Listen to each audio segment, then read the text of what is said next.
Bonjour à tous et bienvenue pour l'horoscope de ce mois de novembre 2022. Que vous réservent les planètes? Le soleil va donc rentrer le 23 octobre jusqu'au 22 novembre en Scorpion.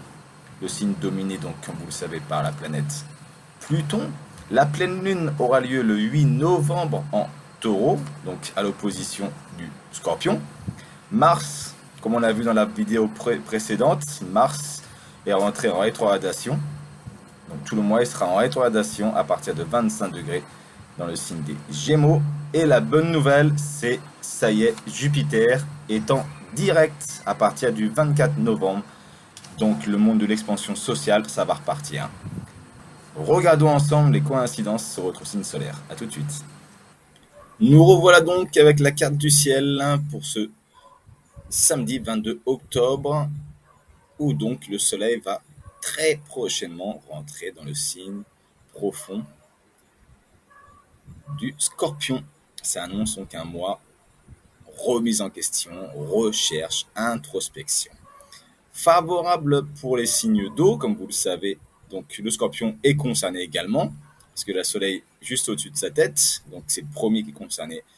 Le soleil transite chez lui une fois par an, et c'est donc pour ce mois de fin octobre jusqu'au 22 novembre, favorable pour les signes d'eau, poisson, cancer, et les signes ancestiques, vierge et Capricorne, donc un mois positif en énergie, en carré.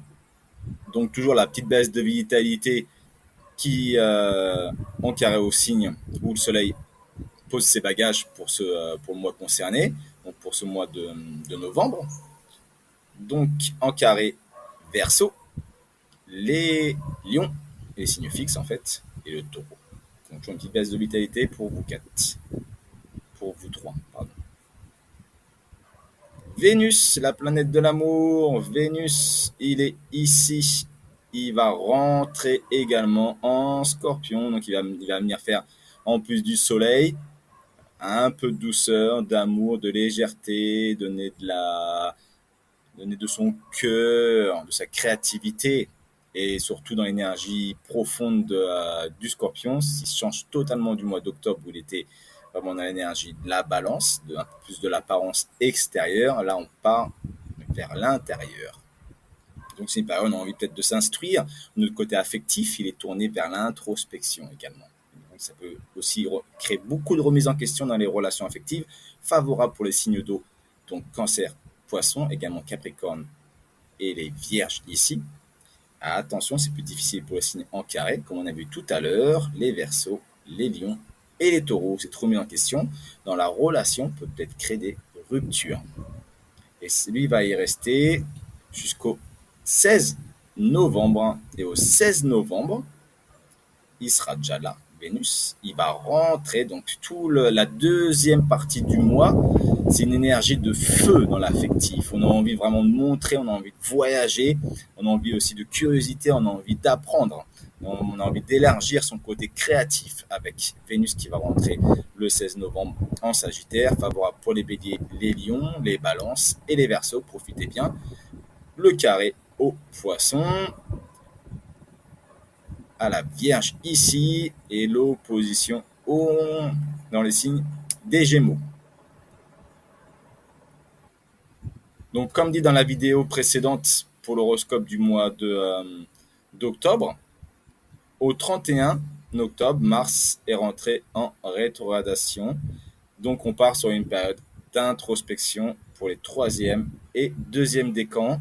Ça va concerner beaucoup les signes d'air en positif, cette introspection.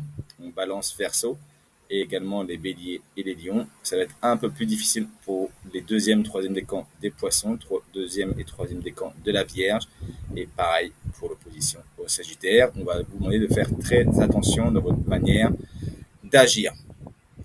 Et au niveau de la communication, si la prise de risque qui va être beaucoup dans le changement, parce que l'énergie Gémeaux, elle nous pousse à agir beaucoup dans le changement, et à la fois on peut se perdre là-dedans, être confus à vouloir faire plein de choses et ne pas le faire bien en fait. Donc essayez de reconcentrer votre énergie avec ce Mars qui est rétrograde. Toute une manière d'entreprendre est un peu en introspection et en prise de conscience due à la rétrogradation de tout ce mois de novembre de Mars. On y va, enfin un tour du côté de Jupiter. Jupiter, la bonne nouvelle, c'est qu'il est direct, il a fini sa rétrogradation. Le 24 novembre, Jupiter repart en marche avant à 28 degrés des poissons. Il sera ici. Il va repartir. Ça y est, le monde social, les opportunités vont s'ouvrir de nouveau. Plus de facilité dans les contacts et tout ça.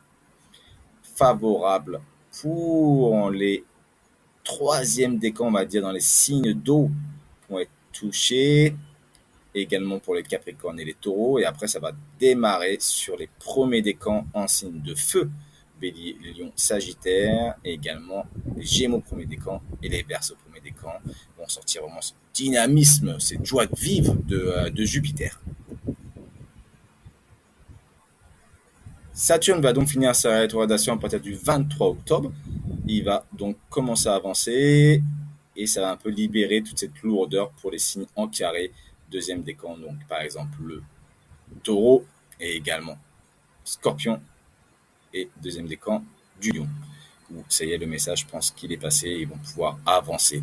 Et on va ressentir également l'impact du sextile qu'il va y avoir avec Mars ici.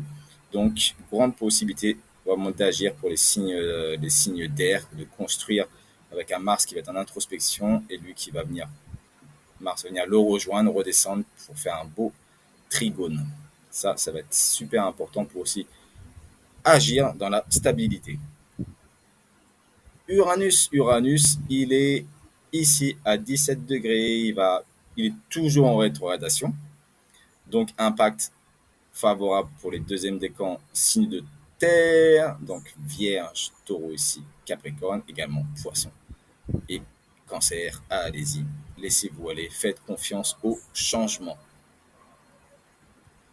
Neptune, 22 degrés dans les signes des Poissons, toujours la période d'introspection, d'écouter son intuition, de se connecter avec les messages de l'au-delà, ces choses-là, rentrer dans le monde spirituel pour les deuxièmes décans, pour les troisièmes décans des signes d'eau, Poisson, Cancer, Scorpion, troisième décan, Taureau, Capricorne, faites confiance à votre intuition, allez-y, plongez-vous dedans, c'est très bénéfique pour vous. Attention aux doutes, à l'idéalisation pour les signes en carré au Poisson, troisième décan Gémeaux, troisième décan Sagittaire et troisième décan Vierge. On finit avec Pluton. Pluton, il est ici à 26. Il a fini donc sa rétrogradation. Il ne va pas trop bouger, il sera à 26. Donc là, toujours la crise de conscience, question favorable, troisième décan Capricorne, Taureau, Vierge, également Scorpion, troisième décan, Poisson, troisième décan, toujours dans cette période de remise en question, de vouloir comprendre les choses et de vraiment creuser en profondeur. Et c'est positif pour vous. Plus difficile, contraignant pour les troisièmes décans, toujours des béliers également. Ici, la balance et l'opposition au cancer. Donc ça, c'est du troisième décan. Toujours cette remise en question qui est un peu lourde depuis plusieurs mois et qui, vous verrez le bout du tunnel, ça va pas tarder. D'ici quelques mois, Pluton, ça y est, il va commencer à avancer un peu et la crise ou la remise en question qu'on vous demande, des choses qu'on vous demande de comprendre, voir des psychanalyses, des choses comme ça, la lumière va apparaître très prochainement. Petite chose que j'ai oublié de mentionner dans cet horoscope pour ce mois de novembre, la pleine lune. La pleine lune aura lieu donc le 8 novembre. Elle sera donc en opposition au signe du Scorpion en Taureau. Elle sera vers les 15 ici, je pense. 16. Donc c'est une lune de stabilité, une lune de construction.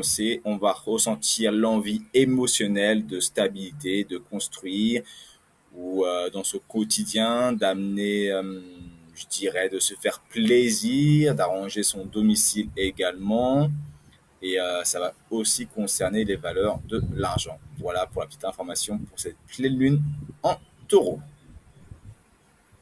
Voilà pour l'horoscope de ce mois de novembre 2022. J'espère que ça vous aura plu et joyeux anniversaire à nos chers amis du signe du Scorpion. On se retrouve pour la prochaine vidéo, pour l'horoscope du mois de décembre. D'ici là, prenez soin de vous et je vous dis à très vite. Salut, bye bye. Namasté.